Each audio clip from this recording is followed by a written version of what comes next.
This is The Philanthropy Show, connecting and inspiring philanthropy. Welcome to The Philanthropy Show. I'm your host, Luann Saraga-Walters.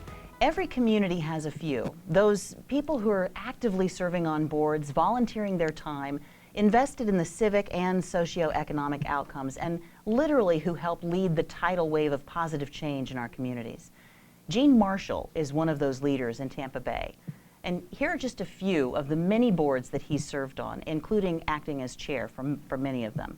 The University Area Community Development Corp., the Council for Educational Change, the Strauss Center for Performing Arts, WEDU, our PBS affiliate, United Way of Tampa Bay, Hillsborough Education Foundation, and where I know him from, the Community Foundation of Tampa Bay. He has a background in banking, a head for business, and a true heart for this community, and we are so honored to have you on the show today. Thank you for being here. I'm flattered. And he's just back from a 5-week trip to Asia, so I know you're on the other side of the world, and now you're back here, so it's very honored. Yeah, that was a trip of a lifetime. That's awesome. But I promised my wife, and so I delivered. So here I am. Well, now see, I know you, but I want you to give the audience some background in this. Now he's retired, so you're supposed to be doing these things like traveling, and yet a vast majority of his time, even in retirement, is in this incredible service to the community. How did you get started? First off, we're going to ease into how you became involved with nonprofits, but that wasn't your background. You worked for? I worked for J.P. Morgan Chase for 35 years. Mm-hmm. But the involvement kind of goes back in that I'm an immigrant. Mm-hmm. I was born in the Caribbean. And when I came to the United States back in the 60s, I had no idea what I wanted to do, but kind of serendipitously fell in with J.P. Morgan, well, Chase Manhattan Bank at the time, mm-hmm. because it's the only place I could find who would pay for schooling. Wow. So Chase hired me, thank God. Sent me to school, mm-hmm. paid for both graduate and undergraduate as I moved up in the ranks. And then David Rockefeller was our chairman back in 1969 mm-hmm. and kept on talking about corporate social responsibility. Oh, that's wonderful. And what did that kid off the boat, so to speak, know about corporate social responsibility? But he talked so much about it and then got us youngsters involved in the communities in New York. That's where it all started. That was unusual back then, wasn't it? Yes, it was. It was because at that time, and especially in a big pond like New York, it was unusual for people like myself, someone like myself, who were not the people writing the humongous checks and stuff like that, to get involved. But he got us involved in the United Way. I was a teacher for a day in PS 102, and that's when the whole education focus for me started. Mm-hmm. When I saw what was happening in the public schools, mm-hmm. how little teachers were being paid, mm-hmm. and what they were being asked to do, and what they had to work with. Mm-hmm. So that's when the whole thing started for me. Wow. And you love that he learned from a Rockefeller about philanthropy.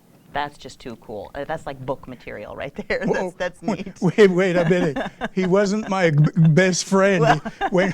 When he talked to us, we were probably 150 in a conference room or something like that at Chase Manhattan Plaza. But that's still very cool. But you translated that, and I love how you're sharing about the impact that it had for you. The schooling aspect, you being able to have an education because of his belief in corporate philanthropy and what they offered through Chase. How did you instill that then? Here you're working with the bank and you're raising kids. And how do you instill that and bring that through your family life? Well, education was always the number one subject around the dinner table when I was growing up. Mm. I have 5 younger sisters. So it was me and Dad and 6 women. That was an education in itself. Wouldn't change it for the world. But my parents could not afford to send us to college in Jamaica. So, we came here for economic reasons. And one of the things that was always drummed in us is that you have a responsibility to educate yourself and be the best you can be. And then that followed me into the whole philanthropy focus that I developed throughout my career at J.P. Morgan Chase. Not so much in New York, because as I said, I was a very tiny, tiny fish in a huge pond. But when the opportunity was given to me to move an op center, a retail op center to Tampa, that's when everything kind of just exploded. Because the folks in Tampa kind of embraced me, not only me, but of course, I was part of J.P. Morgan Chase, et cetera. And then, things took off. Do you remember your first, what was your first board service, your first board position? Because you've been on so many. I know I'm asking him a great deal because I'm blurring back with all the years. Other than you've the been Chamber doing of Commerce when I first came down here, I served on the Tampa Museum of Art way, way back when, before it moved to these new buildings and stuff like that. And you were still working at the time? Yes, I was still working. How did you find your passion while being? I think that's a challenge for many professionals, is that they may want to become engaged in board service in some philanthropic means, but how do they find what they want to do? How did you find that? Well, I was on the other side of raising money for especially the United Way, where J.P. Morgan Chase was one of the largest national sponsors of the United Way. So we spent a lot of time raising money locally, et cetera. Wasn't quite fulfilling. Raising money doesn't turn me on. Raising money for a specific purpose really gives me, the jollies, so to speak. And then I met George at George Baxter. George Baxter. He was the founder of the Community Foundation of Tampa Bay. Yes, thank you. George Baxter, founder of the Community Foundation of Tampa Bay. He was just starting. This was 1989, 1990. And George was so passionate about what he was doing that I did not join the board at that time because I needed the Chase job. And I had a whole bunch of stuff I was doing. And when we successfully put together this center here, Chase asked me to do it again, and we found another city in San Antonio. So I was spending half my time back and forth trying to get it going. But once George got the Community Foundation up and functioning and stuff like that, eventually he asked me to join the board, and I did.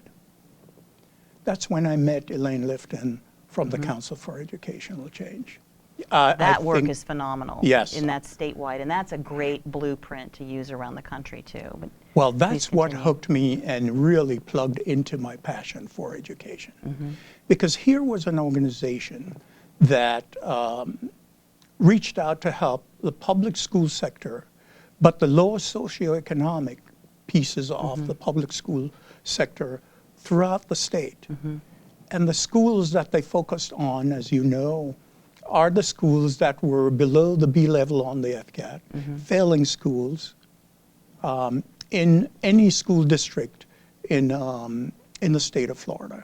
And with the Annenberg Foundation's grant, they put together a fantastic program that we used for helping these schools over a 3-year period to bring the schools from F or D, et cetera, up to the AB level. And we're going to, and it really does, it incorporates the community. Yes, it does. Because it's not just a program that's operating on its own. But we're going to have to take a quick break here. But yes. I think what I'm hearing from you too is, if you're interested in reaching out and getting people on your boards, you need to be passionate about your cause and what you're doing. Absolutely. And have that, because that generated a fire in you so that you wanted to be involved with it. Well, volunteer work is volunteer work. And if you're not passionate about what you're volunteering for, you're not going to be, it's not going to be sustainable. There you go.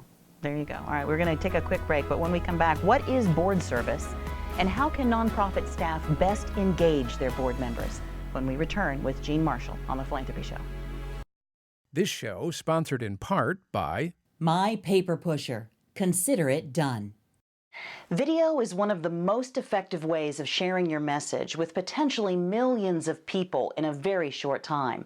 But what happens if you produce a video with just so-so lighting, or poor framing, or horrible sound? Well, your business reputation takes a subconscious hit.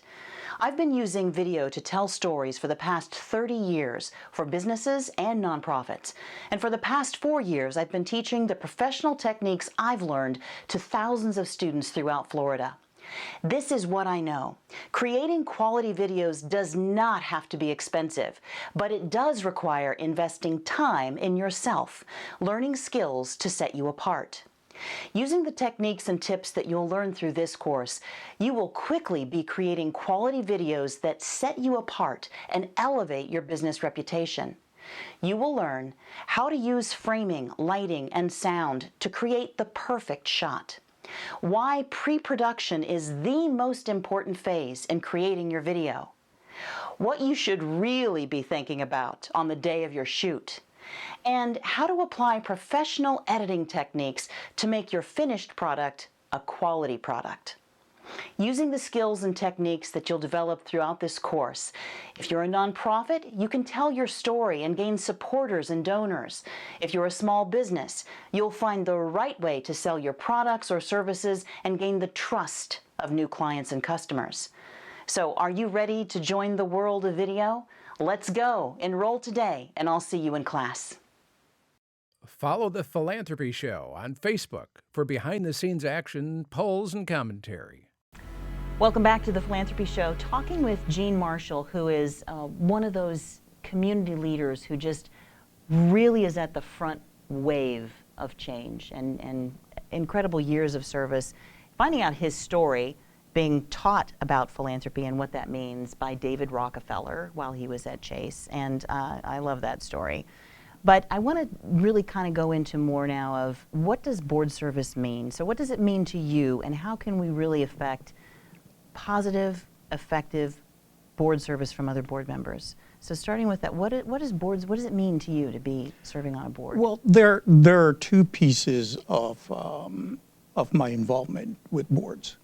One was representing the corporate brand when I came here to the Tampa Bay area.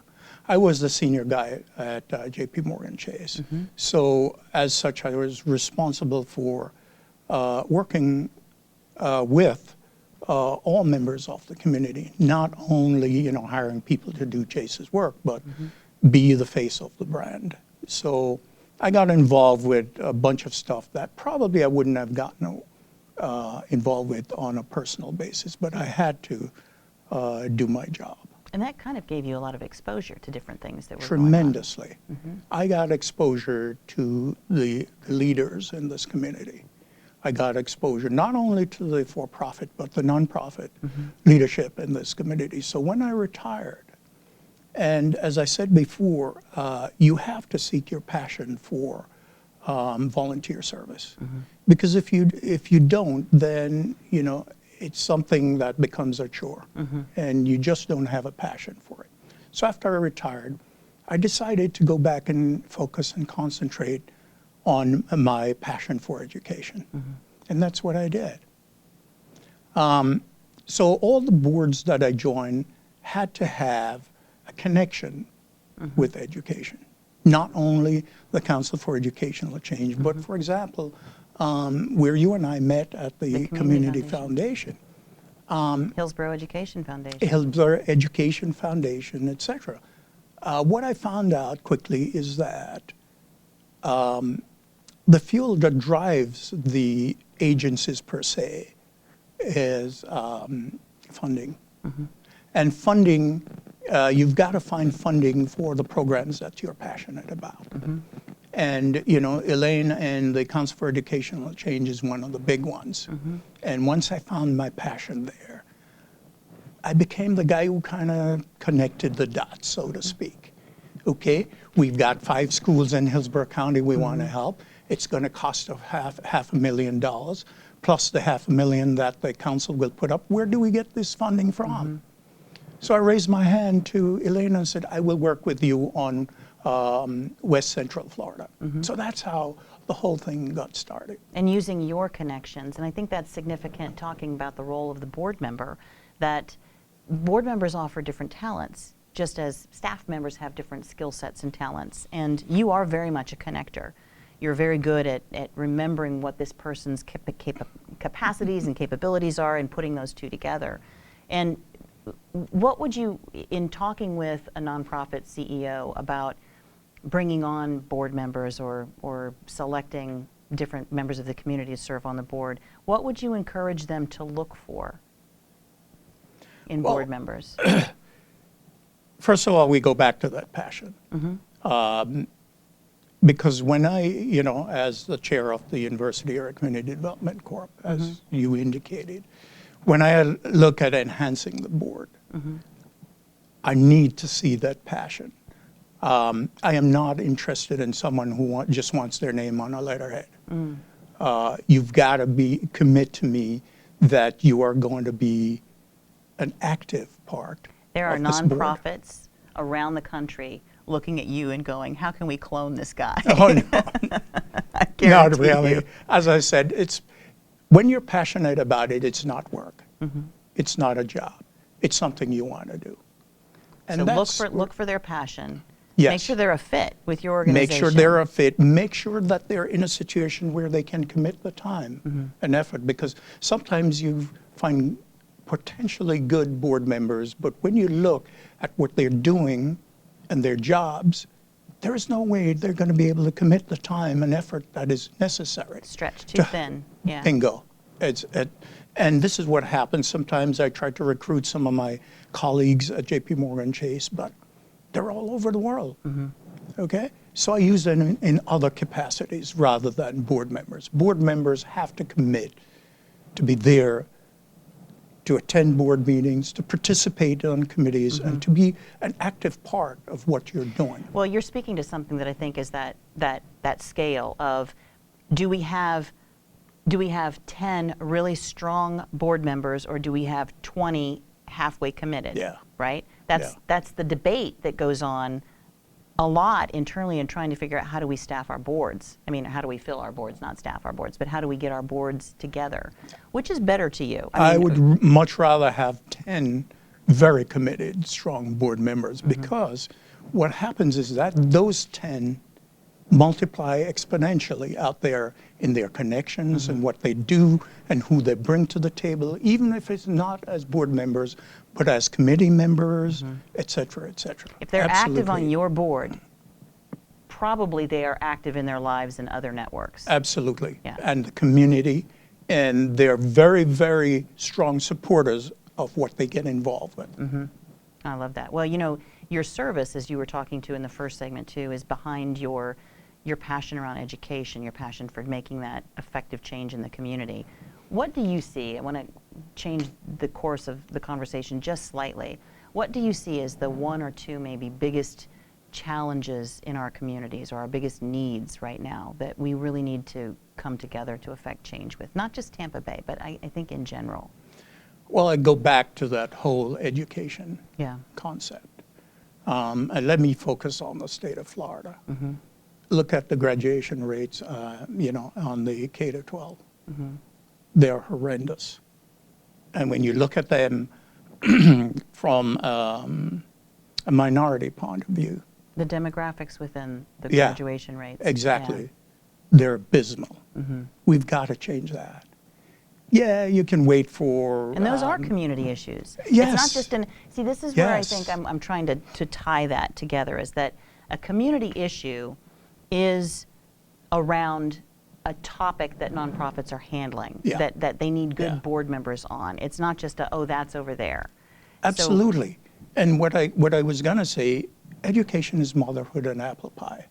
It's kind of like, solving world hunger. So therefore, you have to look at your community and see what part you can play where that is concerned. So what I did is develop great relationships with the superintendent of schools in Hillsborough County and Pinellas County, where I live, and find out what their problems are, what their problem schools are, where do they need the help.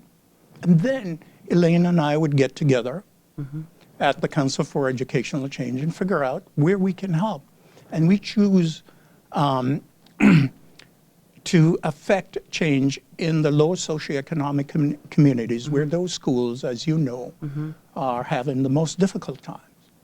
And that's where I decided to concentrate my board service. And what's heartening to me is that you, in talking about that, you just said you went there and you found out, you asked these questions, because you weren't just going to spend time on a board. You wanted to know what the issues were so that you could best help them work towards a solution and make that change. Well, I go back to my J.P. Morgan Chase days. And as I said, I found this company that, for whatever reason, showed some interest in me, educated me, terrific leadership skills, even above and beyond the formal education. And as I went up the ladder, the education process just increased and increased. So when you retire, you say, gosh, what do you do with all these skills? And then serving on some of these nonprofit boards, you see a lack of leadership skills. And so you say, well, maybe I can make a difference. And so when I joined these boards, I was always an active board member. I mean, Very much so. if I found myself falling asleep, then I made a mistake, and I would drop off the board. Okay, and only one occasion that happened, and that will remain nameless. But I always, my wife accuses me of not keeping my mouth shut, so I always got into leadership positions, and got involved. But that's what I wanted to do, to make a difference. Thank goodness for that. So you just keep talking, Gene. It's time for our second break. When we come back, I want to talk to you, though, about what brings you hope, what you've seen. So we're going to address that. But up next, we have our value tip of the week, truth or care, and also what's coming up in the next few weeks. We'll be right back. This show sponsored in part by Our studio sponsor, the Nonprofit Leadership Center of Tampa Bay. The Philanthropy Show is on demand every Monday at 4 p.m. Eastern Standard Time at both thephilanthropyshow.com and YouTube/WatchMVVP TV.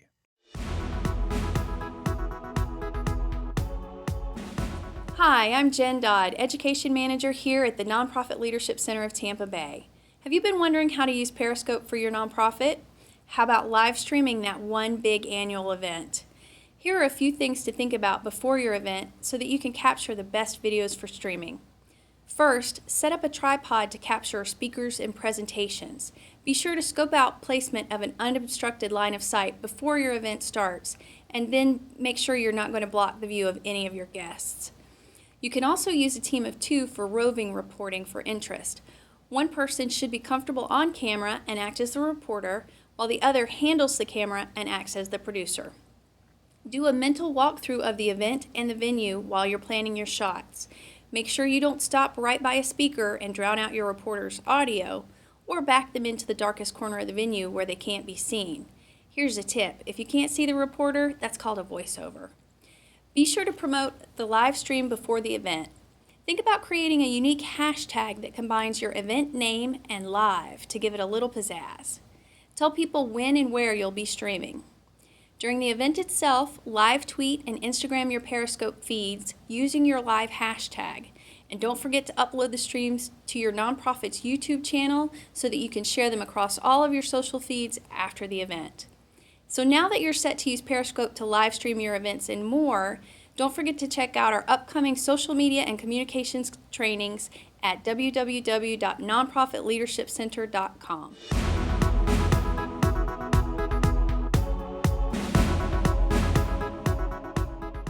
Welcome back to the Philanthropy Show. Special guest Jean Marshall today with a profile look at what it takes to be an active board member and how you can recruit those active board members. We've talked a lot about how you became involved, the passion behind it, needing the educational aspect, educating yourself about the issue, and also I want to ask you as kind of a summary question. With all the service that you've done and all the different boards that you've been on, what brings you hope in doing? That's a big question. That's a huge question, a lot of things. But going back to the boards that I've served on and still serve on, I have found that the Tampa Bay community is very generous. From the point of view that there are huge philanthropists here that even if they're not involved are willing to fund some of their passionate goals, funding goals, if you know how to approach them. For example, I never ask people for money, never. I tell them a story about what I'm involved with and how I'm involved. For example, if I'm involved with Franklin Middle School, I invite them to join me at Franklin Middle so I can show them what's going on. And then in the end, they ask me what they can do to help. Love it. Then I know I have them, okay? That gives me hope, because it's not that you're in a situation where there are no resources. It's a matter of funneling the resources in the right direction. And sharing with them the why behind, Bingo. the real why. I love the story sharing. And surreptitiously getting them involved. Because if I get a guy like John Sykes and his wife Suzanne to come with me to BTW, and they see the schools, and John loves to interact and interface with the kids. By the time I walk out of that school, I got him signing a check for $100,000. Well, I'm excited about it, just To, hearing how he's talking about it now. to help that school. That's fabulous. And then he always comes back, you know, and keeps involved, et cetera, et cetera. So that gives me hope. The second part of it is, as you know, the kids that are dropping out of school, et cetera, and the UACDC is a unique opportunity in the quote-unquote suitcase city area in helping that community, in using the arts to help them in getting the kids off the streets, getting them GED programs, English as a second language, et cetera, et cetera.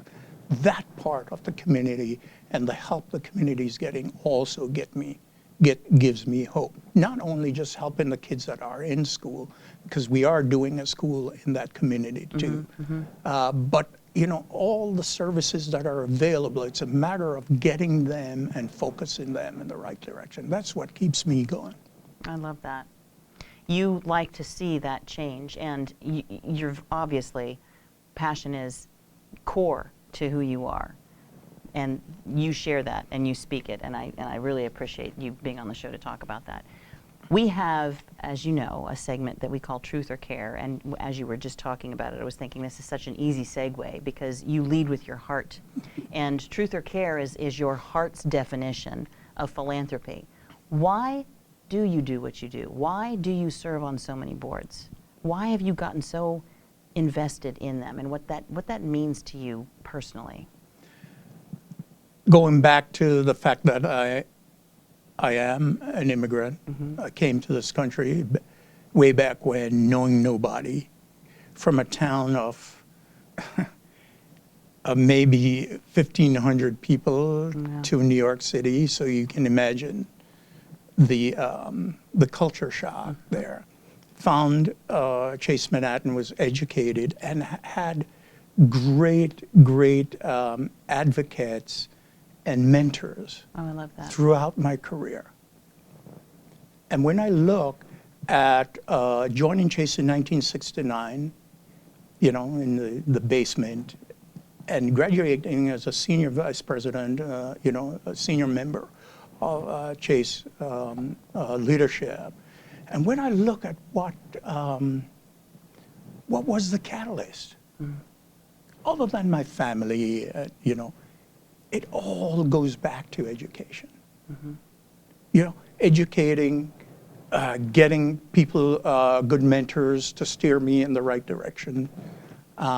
So that, to me, is what I'm all about.